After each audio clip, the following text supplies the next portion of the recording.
Hello everyone, my name is Nargis and today we will set the tone for a series of lectures on crimes by having a small introductory class on general principles of criminal law.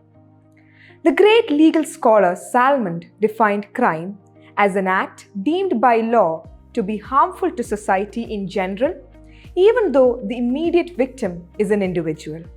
So, according to this definition, crime is an act which impacts the society as a whole. We have to rely on the definition of scholars like Salmond, as the term crime is not defined in the Indian Penal Code or anywhere else. However, if we look at the general scheme of the IPC, we can infer the meaning as any act or omission that is contrary to law, the commission of which would result in the infliction of a prescribed punishment.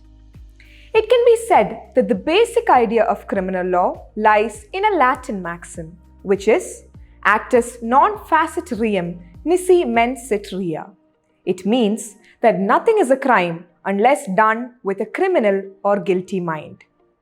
There are two essential components required for the commission of a crime, which are actus reus and mens rea. Actus reus is the act and mens rea is the guilty mind. Mens rea was held to be a very crucial component to impose criminal liability in the case of Natulal versus State of Madhya Pradesh.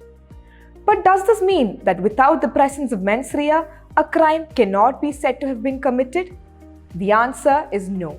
So, let us take a look at the exceptions where mens rea could be excluded. These instances are called strict liability. Even in the absence of mens rea, criminal liability could be imposed in such situations.